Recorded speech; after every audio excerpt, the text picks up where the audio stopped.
हाँ बोर्ड दिख रहा है कि फिर से मैं कर रहा हूँ, दोबारा कर रहा है।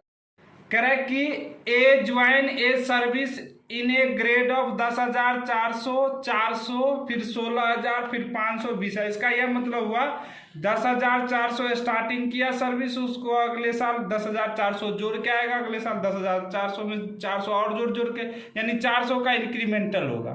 फिर 16,000 तक आएगा, 16,000 तक में फिर 500 का इंक्रीमेंट आएगा, फिर 20,000 तक में कोई इंक्रीमेंट। ये ज्वाइन कब किया है सर्विस? 1/7/2003 को। और 10 जब जिस साल ज्वाइन किया होगा तो इसको कितना मिल रहा होगा? 10,400। अब देखो ये रिटायर कब हुआ है? रिटायर कब हुआ ये? 15/9/2019 को। ओ माय गॉड, यानी ये कब रिटायर हुआ है? 15/9/2019 को। और ज्वाइन कब किया था? 2003 को। 2003 को। अब ये कितने साल वर्क किया तुम लोग को निकालने आता है? ये कैसे निकालता है कितने साल काम करके गया है? जो यहाँ पे रिटायर हुआ है, यहाँ पे रिटायर हुआ, यहाँ मान लो एक साथ को ज्वाइन हुआ, तो कितने साल वो सर्विस किया है ये आपको पहले बताना पड़ेगा। तो ये ऐसे निकालते हैं, मैं बता देता हूँ, देखो ध्यान से देखो। जो जिसमें से घटाना ना, पहले 2019 ईयर लिखते हैं, फिर मंथ लिखते हैं। क्या लिखते हैं? मंथ। फिर डेज लिखते हैं 15। अब यहाँ पे भी डेज लिखो, ये 7 और ये क्या है? 2003। अब इसमें से घटाओ, 15 में से एक दिन चला गया तो कितना बचेगा? 14 दिन। और ये क्या हो गया? 9 महीना में से 7 महीना चला गया तो कितना बचा? 2 महीना। और इसमें से क्या हो गया? 9 में से 6 गया, एक साल है ना, तो 6। और ये कितना हो गया? 1। यानी उसने कितने साल सर्विस किया? 16 साल 2 महीना 14 दिन। इतना दिन सर्विस करके वो रिटायर हुआ। यानी 16 साल 16 ईयर 2 मंथ और 14 डेज एंड 15 डेज ले लो, 15 दिन, तो 14 दिन काम करके उसने रिटायर कर लिया। ये क्या कर लिया? रिटायर कर। टोटल सर्विस का पीरियड कितना हुआ? 16 साल 2 महीना 14 दिन। ये कैसे निकालते पता चला? पहले हम डेज लिखेंगे, पहले डेज लिखोगे, फिर मंथ लिखोगे, फिर ईयर लिखोगे। डेज में से डेज घटाओगे, मंथ में से मंथ घटाओगे, ईयर में से ईयर घटाओगे, तो आपको ये ड्यूरेशन ऐसे उंगली पे भी जोड़ सकते हो। तो 3 में किया, 4 में किया, 5 में किया, 6 में किया, 7 ऐसे जोड़ के भी निकाल सकते हो, तो ये भी आ जाता। ठीक है, आजकल कैलकुलेटर में भी ये काउंट हो जाता है। जो भी कैलकुलेटर उससे निकालोगे ना, एज उससे भी काउंट होता है। ऐसे करके इसने इतना साल कंप्लीट किया। हमें ये निकालना है, जब ये ज्वाइन किया था 1/7/2003 को, उसको सैलरी कितना मिल रहा था? 10,400। हमें निकालना कब का सैलरी? हमें फाइनेंशियल ईयर हमारे लिए क्या है? फाइनेंशियल ईयर हमारे लिए 1/4/19 से लेके 31/3/20 का निकालना है। ये इस फाइनेंशियल ईयर में कितना सैलरी मिल रहा होगा ये फाइंड करना है। तो अब देखो, हर साल इंक्रीमेंट होगा। 2004 में आके इसको इंक्रीमेंट कितना हो गया? 10,800 हो गया होगा। फिर क्या हो गया? फिर 400 हो गया, तो 400 इसमें जोड़ दो तो 11,200 हो गया। 5 में, 6 में कितना हुआ होगा? 11,600। 7 में कितना हो गया? 12,000 हो गया होगा। 8 में कितना हुआ? 12,400, क्योंकि 400 का हर साल इंक्रीमेंट हो गया। 9 में कितना हो गया? 12,800। 10 में कितना हो गया? 13,200। 11 में कितना हो गया? 13,600। 12 में कितना हो गया? 14,000। 13 में कितना हो गया? 14,400। अब 14 में कितना हो गया? 14,800। 15 में कितना हो गया? 15,200। 16 में कितना हो गया?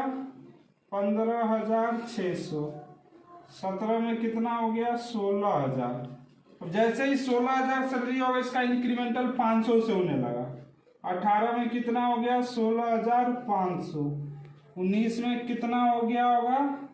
19 में कितना हो गया होगा? 17,000।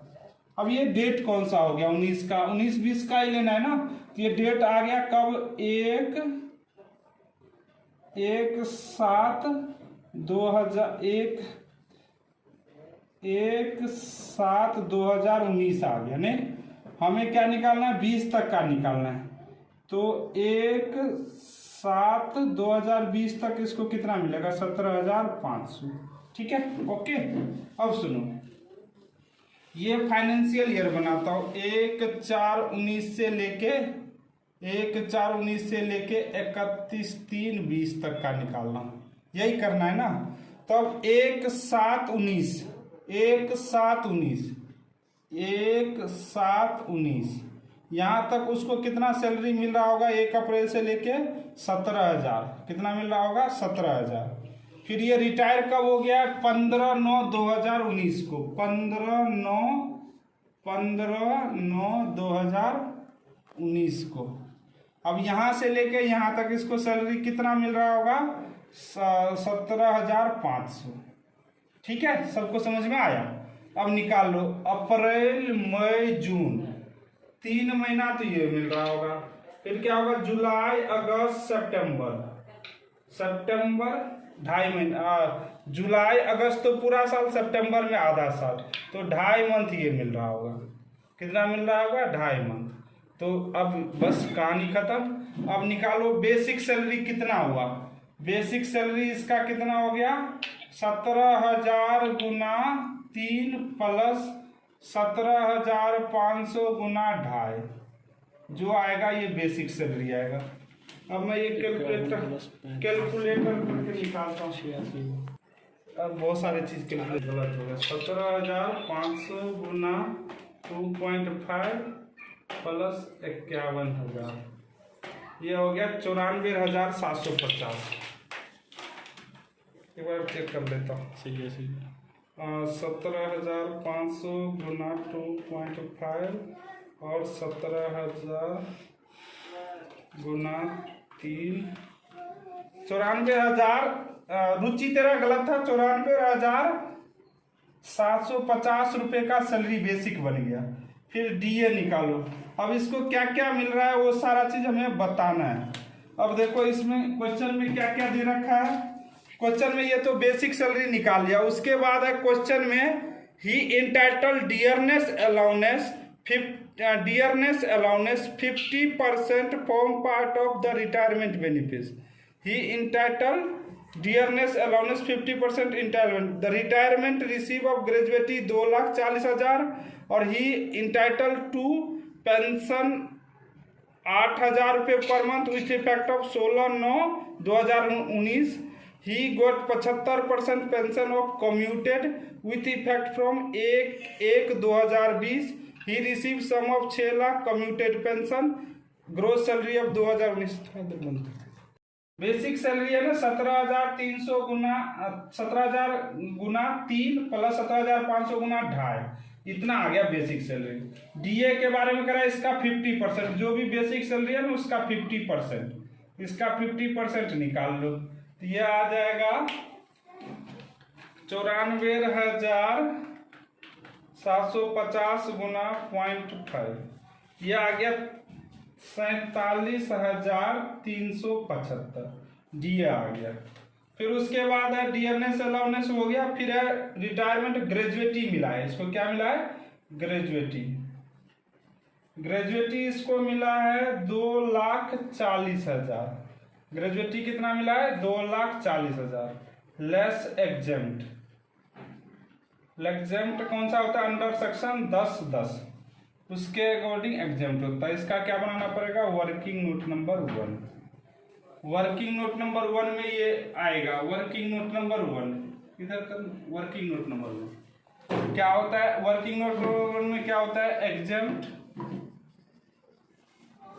List of followings.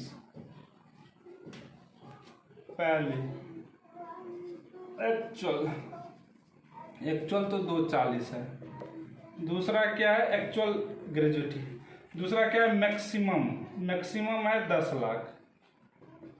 और तीसरा क्या है, अगर कवर कुछ नहीं लिखा है, कवर्ड है या नोट कवर नहीं लिखा है तो हम नोट कवर मानते हैं। तो उसमें क्या होता है 15/30 गुना 10 month average salary, 10 month average salary गुना complete year job, complete year job. तो 15/30 तो 15/30 तो है ही, गुना ये अभी निकालना हूँ सैलरी कंप्लीट ईयर जॉब कितना हो गया 16 साल 2 महीना, इसमें फ्रैक्शन इन गुणोर होगा तो 16 साल आ गया। अब 10 मंथ का एवरेज सैलरी निकालना है तो निकालता हूँ एवरेज सैलरी। एवरेज सैलरी इसमें क्या होता है, सैलरी मतलब क्या होता है HRA सैलरी, यानी बेसिक सैलरी, डीए में रिटायरमेंट बेनिफिट होगा और कमीशन तो है ही। तो बेसिक सैलरी 10 महीने का लेना है, कितने महीने का लेना है 10 महीने का। तो 10 महीने का बेसिक सैलरी होगा तो 17,500 तो 2.5 महीने का है ही। उससे पहले कितना मिल रहा होगा, अब 2.5 में से 12 में से घटा दो, 12 में से 2.5 घटा लोगे, 12 में से 2.5 घटाओगे तो 9.5, यानी बेसिक सैलरी इसको 17,000 मिल रहा होगा, 9.5 मंथ प्लस 17,500 मिल रहा है, क्योंकि ये 12 महीने का मिलता है ना, ये कितना में 10 महीने का निकाल रहा है। तो 10 महीने का निकाल रहा है ना, थोड़ा गलत हो गया 2.5, ये 7.5 लोगे और 2.5 ये हो जाएगा, तो ये आ जाएगा 10 महीने का सैलरी। तो 17,000 गुना 2.5 और कितना हो जाएगा 17,500 गुना 17,000 171,250 और डीए कितना होगा इसका 50%, 171,250 का 50%, पूरा रिटायरमेंट बेनिफिट है तो गुना 0.5, 85,675, इसमें जोड़ दो 171, 250, 256, 875, ये टोटल 10 महीने का था। एवरेज सैलरी कितना आएगा 256,875 डिवाइड बाई 10, ये कितना होगा 25,887.5, तो 88 ले लेता हूँ, कितना ले लेता हूँ 88, तो 25,688।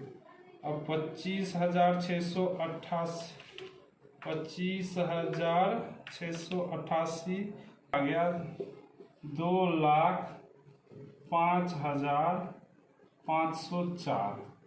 अब इन तीनों में सबसे छोटा कौन सा है, यही है, तो ये एग्जेम्प्ट हो गया। क्या हो गया एग्जेम्प्ट हो गया, यहाँ से घटा लो 2,05,504 लेस 240, ये आ गया 34,496, ये हो गया ग्रेजुएटी। उसके बाद है पेंशन, उसके बाद क्या मिला है पेंशन भी दो होगा, अनकम्यूटेड है और एक होगा कम्यूटेड।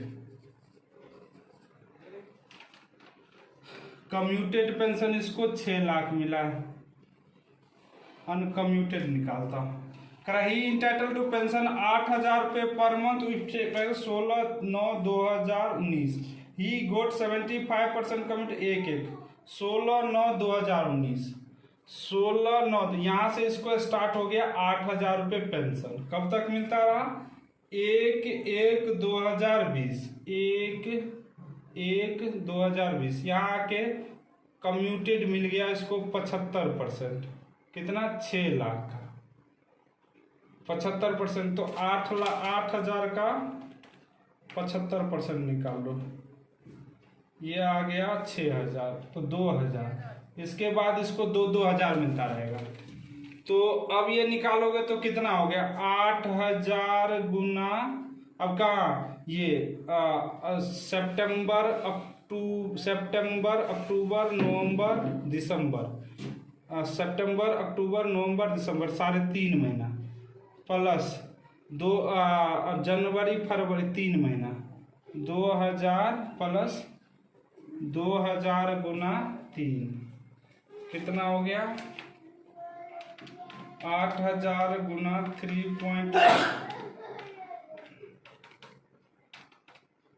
8,000 गुना 3.5 और 2,000 गुना 3, 6,000, टोटल ये 28,000 ये आ गया। अब इसमें से लेस होगा exempt to 1/3 of total pension, तो 6 लाख है, तो टोटल निकालने के लिए 75% से डिवाइड करोगे। 6 लाख है तो 75% गुना 1/3, तो 6 lakh divide by 0.75 divide by 3, ये 2,66,667 आ गया। उसमें से घटा दो लेस 6 लाख, ये आ गया 3,33,333। ये सारा जोड़ दो तो ग्रोस सैलरी आ गया, यही निकालना था, बस खत्म।